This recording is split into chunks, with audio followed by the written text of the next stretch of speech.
In the throat of the Dust Devil saloon, where the air was a thick stew of stale whiskey, sweat, and desperation, a man's worth was measured in the cards he held. The lamplight, weak and jaundiced, clung to the smoke that called toward the ceiling like tormented spirits, painting the gamblers' faces in shifting masks of shadow and greed. At the center table sat Jonah, a man hewn from the very plains he worked. His silence was a palpable presence, a weight that bent the boisterous shouts and drunken laughter of other men. His calloused hands, mapped with the story of hard labor, were a stark contrast to the slick, worn cards they held, moving with a quiet economy that betrayed nothing. Across from him, Silas's face was a sweaty, florid canvas of avarice and impending ruin. His small, poor, piggy eyes darted from his dwindling pile of coins to Jonah's impassive face, searching for a crack, a tell, a sliver of hope that was not there. The final hand was coming, and Silas was bled dry. His land was gone, his horse was gone, his last few dollars now sitting in the pot that Jonah had just raised. A collective, greedy breath was held by the men encircling the table. Silas's chair scraped against the grimy floorboards as he pushed himself back, a feral grin splitting his face. "I ain't done," he rasped, his voice slick with a foul confidence. He fumbled in his coat and threw a crumpled, stained piece of paper onto the pile of coins. "Ade," he spat, "more than this pot for a piece of property from the east. A Chinese girl unbroken." The room fell into a new kind of silence, thick with disgust and a dark primal curiosity. In the dimmest corner of the saloon, huddled near the back door like a frightened sparrow, sat a solitary figure. She was a specter in this world of loud, violent men, her presence until now almost entirely ignored. Jonah's eyes shifted for the first time, moving past Silas, past the leering faces in the crowd, and landing on her. He saw the glint of dark, terrified eyes. His jaw tightened, a muscle feathering along his lean cheek. He felt a familiar cold weight settle in his gut, the echo of an old debt to a world that took too much. He looked back at his cards, then at the deed. It was not a man who believed in owning another soul, but in that moment he understood the difference between a cage of iron and one of gilded promises. We see less, she was property deemed worthless by all but her owner. We him she might have a chance to be nothing at all, which was infinitely better. "Call," Jonah said, his voice flat and final as he laid his cards upon the table. A king high flush. A hush fell, then the scrape of a chair as Silas, his face purple with rage, shoved the table and stormed out into the night, leaving the smell of his failure behind. Jonah raked in the pot, his movement slow, deliberate. But his eyes were not on the money. They were on the young woman in the corner, who now looked at him with an ancient, bottomless terror. Her name was Leanne. The journey from the grimy town to Jonah's ranch was a long, rattling prayer of silence. The wagon wheels groaned a constant complaint against the rutted track, a mournful song that scored the immense quiet of the plains. Jonah sat at the reins, his back a rigid line against the vast, unforgiving sky. He had not spoken a word since leaving the saloon, his presence a heavy, unreadable weight. In the back of the wagon, Leanne huddled on a bed of straw, a small island of fear in a sea of uncertainty. She clutched a small smooth piece of stone which she had hidden in her sleeve, her knuckles white, trembling with each jolt of the wagon. She had known men like Silas Stone. She believed she now knew a man like Jonah, quieter perhaps, but the cage was still a cage. Oars bled into one another. The sun climbed, beat down, and began its slow descent, painting the endless sky in brutal strokes of orange and purple. The landscape itself was a character in their silent drama, a vast, lonely expanse of sagebrush and rock that mirrored the desolation in her heart, yet held a strange, stark beauty. Once Jonah stopped the wagon by a thin, struggling creek. Without a word, he climbed down, filled a canteen, and walked to the back. He didn't try to hand it to her. He simply placed it on the wagon bed a foot away from her along with a small cloth-wrapped parcel of bread and dried meat. He then walked away to tend to the horses, his back to her affording her a privacy she hadn't been given in years. After a long moment, Leanne reached for the canteen. Fear was a luxury. Survival was a necessity. The water was cool and the bread was not stale. It was a small, insignificant detail in the grand, terrifying tapestry of her new reality, but it was a detail Leanne filed away. A single strange thread of a different color. The ranch appeared as the last of the daylight was being devoured by the horizon. It was not a grand place, but it was solid, etched into the landscape with a quiet permanence. The house and barn were built of dark, sturdy timber, the lines clean and honest. A well-kept fence enclosed a modest plot of land, an outpost of order against the encroaching wilderness. The place felt like the man himself, spare, functional, and deeply rooted. Jonah brought the wagon to a halt, not in front of the main house, but beside a smaller cabin that stood a respectful distance away. It was old, but like everything else, it looked cared for. Smoke curled lazily from its stone chimney, a silent, welcoming plume against the deepening twilight. He climbed down from his seat, his movement stiff from the long ride. He walked to the back of the wagon and lowered the tailgate. He looked at her, his expression unreadable in the fading light. "This is yours," he said, his voice a low rasp. He gestured toward the cabin. "There's food, water. The door has a lock on the inside." He didn't wait for a response. He turned, unhitched the horses, and led them toward the barn, melting into the shadows and leaving Leanne alone with the immensity of the night and the deafening sound of her own heartbeats. The cabin door was unlocked. Pushing it open, she was met with a wave of warmth from a fire already burning low in the hearth. The space was a single room, but it was clean, impossibly so. A simple cot was made up with a thick hand-stitched quilt. A rough-hewn table stood in the center, and on it sat a fresh loaf of bread, a wedge of cheese, a pail of fresh water, and a tin cup. It was a place of preparation, not imprisonment. It was a gesture so contrary to her experience that it felt like a trap. She immediately went to the door, testing the heavy iron bolt. It slid home with a satisfying thud. From the window, she could just make out his silhouette on the porch of the main house. He wasn't looking her way. He was sitting in a chair, a solitary figure watching the stars emerge. A silent guardian over a world he had just, for better or worse, claimed as his responsibility. That night, behind her bolted door, a fragile seed of something other than terror began to push against the cold, hard soul of her fear. The days that followed fell into a slow, deliberate rhythm, dictated by the sun and the seasons, not by the word of a master. A new language began to form between the main house and the small cabin, a language built not of words, but of gestures and silence. Each morning before dawn, Jonah would leave a pail of fresh, warm milk and a basket of eggs on her porch. He never knocked. The offering was simply there when she opened the door, a silent provision. He would then move through his chores with a relentless, focused energy, mending fences, tending to his small herd of cattle, working the stubborn earth of his garden. He moved like a man who had long ago made peace with solitude, his actions his only true companions. From her cabin, Leanne watched him.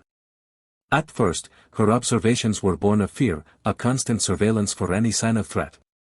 But as the days bled into a week, then two, the nature of her watching began to change. She studied him with an analytical calm. She saw that he spoke more to his horse, a low and gentle murmur, than he had ever spoken to her.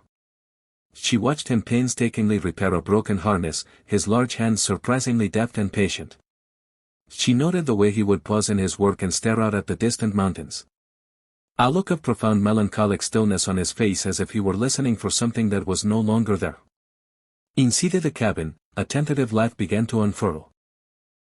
Leanne, finding a small patch of soft earth behind her dwelling, used a sharpened stick to scratch out images of birds and mountains. Her artistry a quiet rebellion against the ugliness she had endured. She organized her small world, rationing the supplies, keeping the cabin immaculate, and began to tend to the few wild herbs she found growing near the creek. Her knowledge of plants, a forgotten piece of a life she thought was lost forever. The silence from Jonah was not one of neglect, but of respect. It was giving her space, a commodity more precious than gold. Weeks turned into a month. The brutal heat of late summer began to soften, its edges frayed by a cooler breeze that whispered of autumn. The constant gnawing fear had receded, leaving behind a quiet watchfulness, a fragile and tentative state of existence. One evening, as the sun bled across the horizon, painting the clouds in hues of fire and rose, Leanne saw him sitting on his porch, mending a leather strap. He looked smaller in the vastness of the twilight, a solitary figure burdened by a solitude of his own making. A decision, swift and clear, formed in her mind. She picked up a small, perfect carving of a hawk that she had finished that day, its wooden wings outstretched as if in mid-flight. Holding the carving, which was still warm from her hands, she walked out of the cabin and across the packed earth that separated their worlds. Jonah looked up as she approached, his hands stilling. He watched her come, his face impassive, but his eyes were alert. She stopped a few feet from him, the silence stretching between them, filled with the hum of insects and the vastness of the coming night. She held out the carving. He looked at it, then at her face. "This is not needed," he said, his voice rough, as if dredged up from a deep, unused well. It was not a dismissal, but a simple statement of fact. Leanne did not retreat. She took another small step forward and gently placed the carving on the porch railing beside him. "I pay my way," she said, her voice quiet but firm, her English precise and carefully chosen. It was a declaration. She was not a dependent. She was not property. She was a person who had a debt to settle, not with him, but with her own dignity. He stared at the small wooden hog for a long time. The craftsmanship was exquisite, a piece of life captured in wood. Then he reached into the breast pocket of his worn shirt, and pulled out a crumpled piece of paper. It was the deed from the saloon. He didn't look at it. Rose walked to the small fire pit he used on cool evenings, and dropped the paper into the embers. They both watched as the edges curled, blackened, and dissolved into a wisp of gray smoke that drifted up into the purple sky. The ink that had defined her existence vanished into nothing. He turned back to her, his face illuminated by the soft glow of the embers. "There is no deed," he said, his voice clearer now, stronger.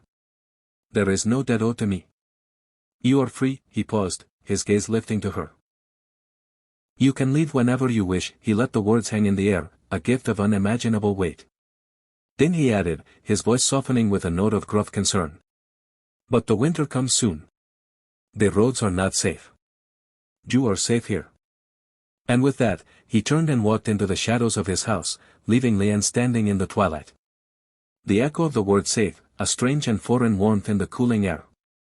The burning of the deed did not bring celebration. It brought a silence more profound than any that had come before. Freedom was an idea so foreign, so vast, it was paralyzing. For years, her life had been circumscribed by the will of others, a series of smaller and smaller cages. To suddenly be told the door was open, was to be faced with a wilderness more terrifying than any enclosure. She retreated to the cabin that night, the bolt sliding home, not out of fear of the man outside, but out of a deep instinctual need for the familiar confines of her small world. He had taken her cage away, she thought. Now she must learn if she had forgotten how to fly. The next morning, the first sign of a shift appeared. When Jonah left the pail of milk, Leanne was already awake, watching from the window. After he retreated to the barn, she stepped out onto the porch, took the milk, but did not go back inside.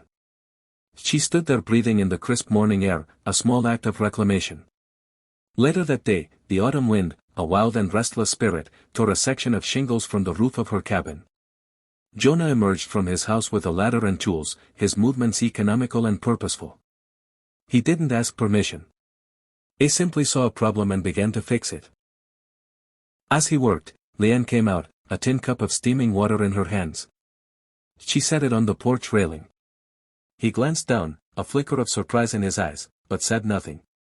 When he finished, the roof solid once more against the sky, he came down the ladder. He picked up the cup, which was still warm, and drank. He looked at her, a long, unreadable gaze, and gave a short, single nod. It was a thank you. It was an acknowledgement. It was the first stone laid in the foundation of a bridge. The winter arrived not as a gentle dusting of snow, but as an invading army, a sudden and violent blizzard that swept down from the mountains, and swallowed the world in a blinding tempest of white. The wind howled like a hungry wolf, and the cold was a physical entity, seeping through the walls of the cabin, through her clothes, and into her very bones. For 2 days she was a prisoner of the storm, the world reduced to the small, firelit space of her room. On the third day, a cough that had been bothering her worsened, and a fever set in, her forehead burning. She shivered uncontrollably beneath her quilt, her small form looking terrifyingly fragile against the storm's fury. Fear, cold and sharp, pierced through Leanne's exhausted state. There was only one choice. Bundling herself in every layer she possessed, she fought her way to the cabin door. The wind tore it from her grasp, slamming it against the outer wall. She lowered her head and pushed out into the maelstrom, a small, determined figure against the overwhelming power of nature. She could barely see the main house, a faint, blocky shadow through the swirling snow. Each step was a battle.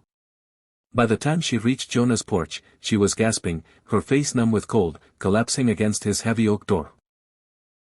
When the door swung open, he filled the frame, the warm lamplight from within outlining his large shape. He took in her snow-caked form, the desperation in her eyes, and he knew. He didn't need words. He simply lifted her into his arms and carried her inside. "Sick," she managed to say, her voice trembling. Without a moment's hesitation, he carried her to a cot he had pulled close to the great stone hearth in his own home, the heart of his world. For the rest of that night and into the next day, they became a silent, efficient team. He knew how to brew a potent tea from willow bark to fight the fever. He seemed to know instinctively when to add another log to the fire, when to simply sit and wait. Leanne, in turn, accepted his care, a silent acknowledgement of her trust. In the deep, quiet hours of the night, as she drifted in and out of a feverish sleep, they sat in the flickering firelight, a shared vigil in the heart of the storm. He looked at her, his face carved with a deep and ancient sorrow. "My wife," he said, his voice a low rumble. Her lungs were weak. The winters were hard on her. It was a piece of himself, raw and unvarnished, and he had offered it to her. She met his gaze, and for the first time she saw not a savior or a captor, but a man who understood loss, a man who also bore the invisible scars of a life that had taken too much. When the blizzard finally broke, it left behind a world transformed, hushed and beautiful, and white. The immediate danger had passed, but something fundamental had shifted.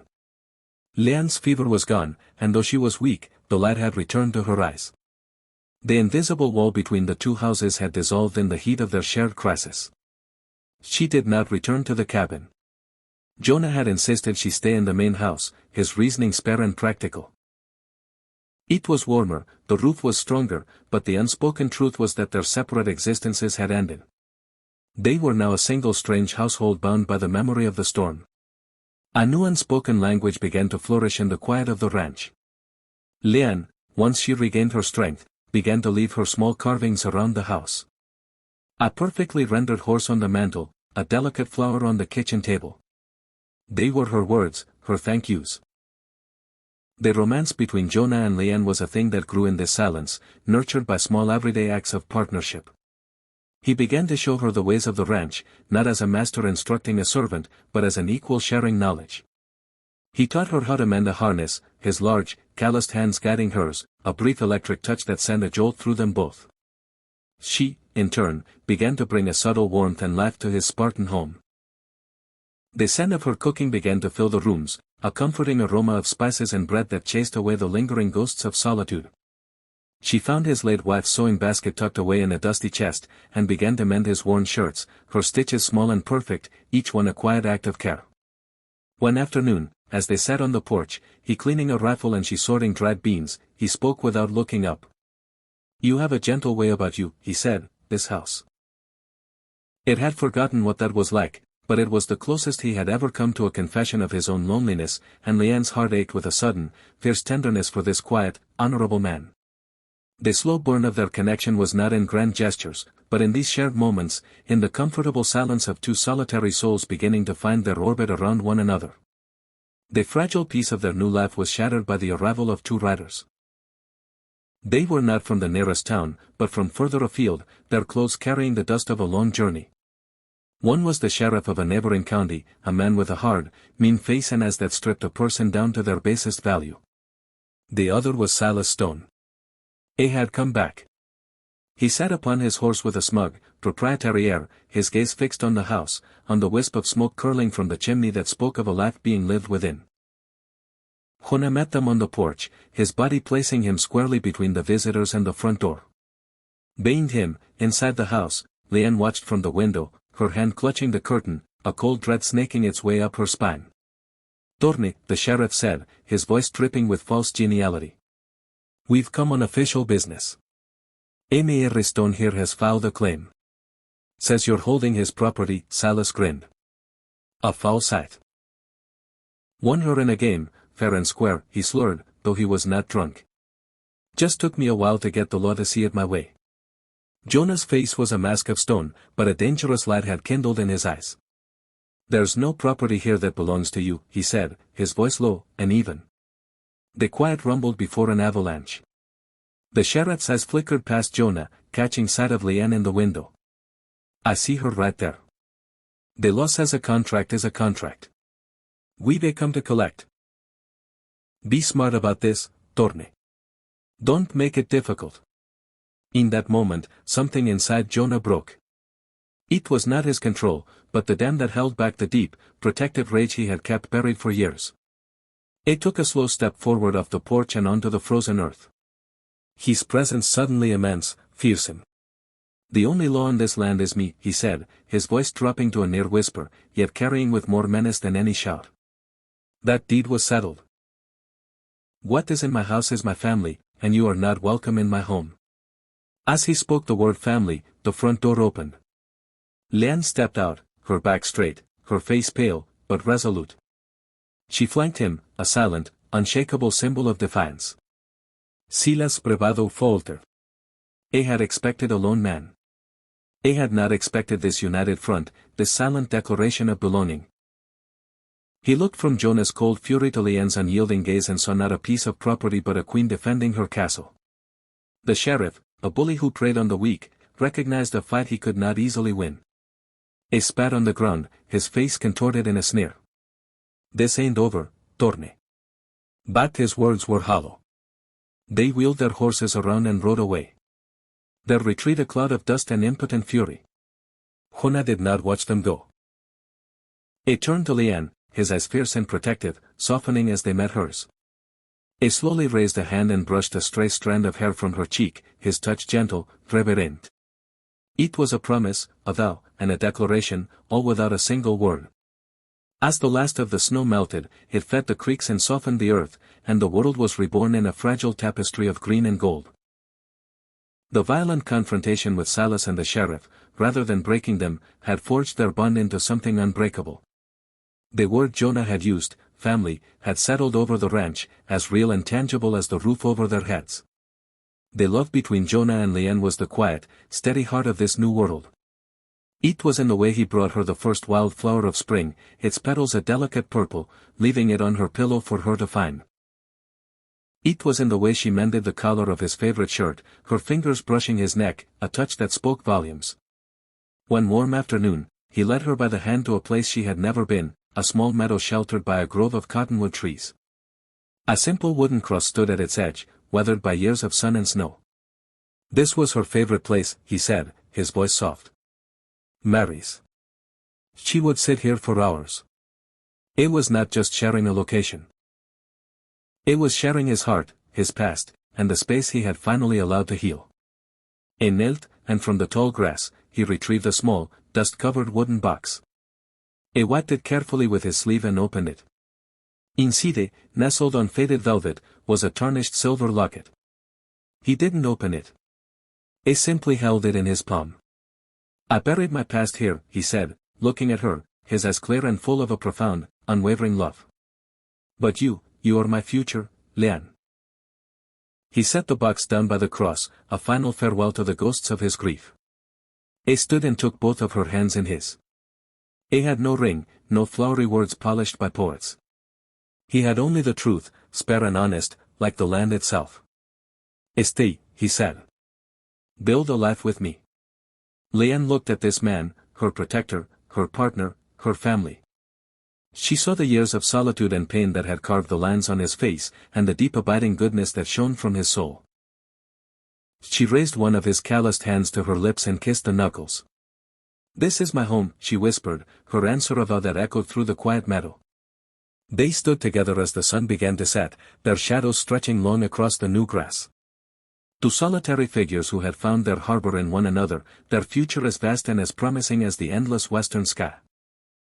Si quieres ver más videos como este, por favor suscríbete a mi canal y haz clic en el icono de la campana para que recibas notificaciones de las nuevas actualizaciones.